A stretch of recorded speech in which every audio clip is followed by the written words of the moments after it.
Welcome. Today, David and I are going to talk to you about how your investment income gets taxed. And obviously, David, one of our priorities for all our clients is to get them the best investment.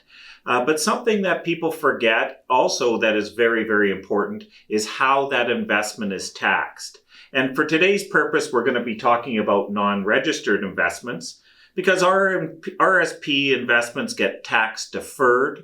And TFSAs gets tax deferred and comes out tax free. So choosing the type of investment in that vehicle has no impact at all. You're just looking for what's going to give you the best rate of return. While we're in a non-registered investment, how your investment gets taxed has a huge impact on its overall net return for you. David, can you explain what forms of income investments can generate? Sure, Harry. There are generally speaking three types of investment income that investments can generate. The first is interest income. So interest income is one that most people are obviously familiar with, and interest income is generated when you own an investment like a savings account or a term deposit, also known as a GIC. It can also be generated by owning a bond or a bond fund. And interest income is 100% taxable. So it's the least efficient form of investment income that you can earn in a non-registered portfolio.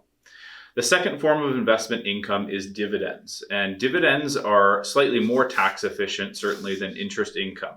And there are two types of dividends that you can receive. There are eligible dividends and ineligible dividends.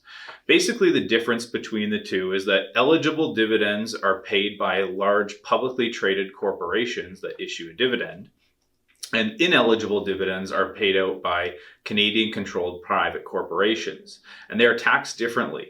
Eligible dividends benefit from a federal dividend tax credit, which makes them quite tax efficient, whereas ineligible dividends do not get this same tax treatment.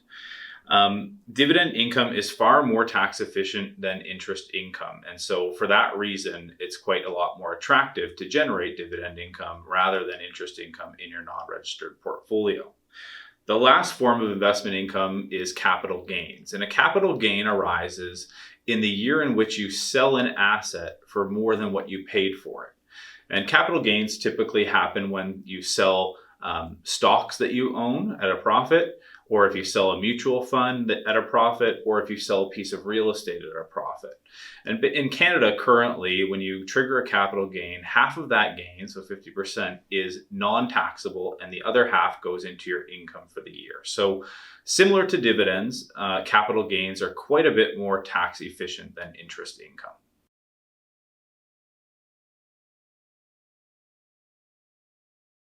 Harry, can you elaborate on how the three different types of investment income impact after-tax returns? Absolutely, David.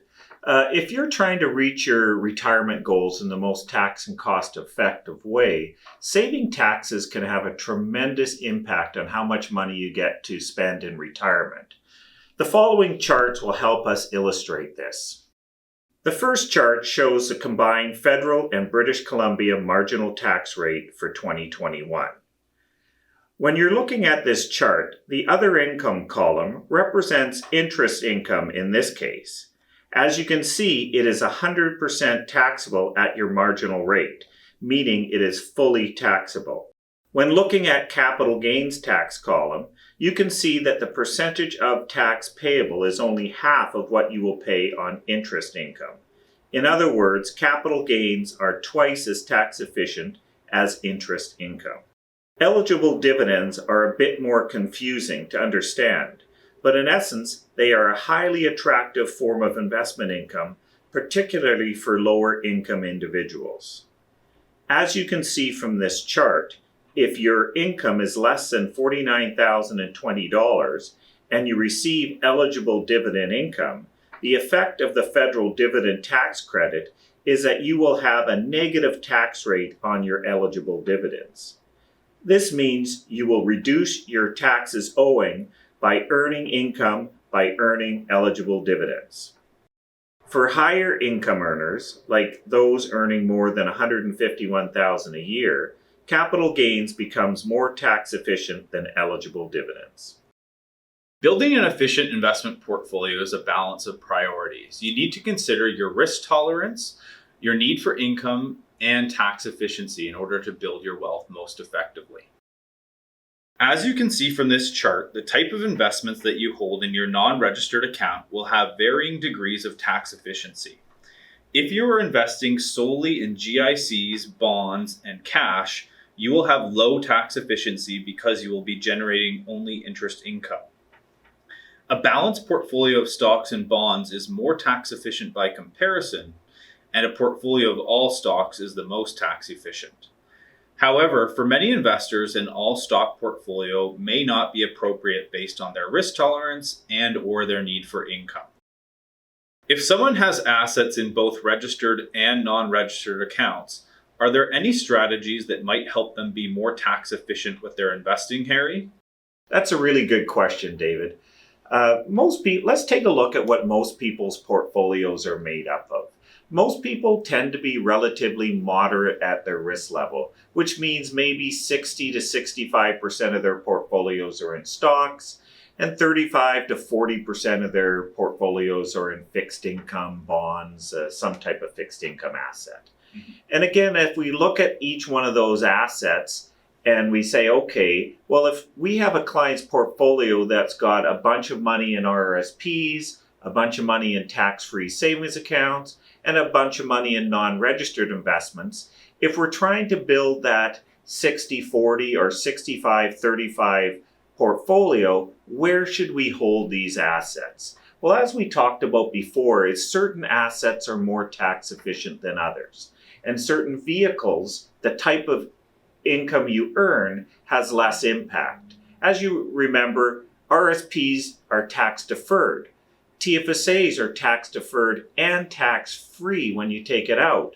So the type of income you earn in these are less impactful to your overall portfolio. It's just the rate of return that matters. So fixed income assets, maybe foreign investments, things like that, US, things like that that are less tax efficient, make sense to be in a vehicle that's either tax deferred and or tax free, like your RSP and tax-free savings account. Where your non-registered investment, which is more tax impacted by the type of investment, if you remember what David mentioned, how the eligible dividends of a Canadian investment are taxed really, really well in a non-registered portfolio, those, or even equity investments like the capital gains, only 50% is taxable. Those type of investments make a lot more sense for the non-registered investment. Are there any other strategies investors can utilize to be tax efficient with their investing, David? There absolutely are, Harry. One thing that we haven't touched on yet is corporate class investment funds. So corporate class investment funds are a type of mutual fund that's structured a little bit differently than your conventional mutual fund, which is structured as a trust. So with corporate class funds, it's typically a family of funds that are organized through a legal structure called a corporate class.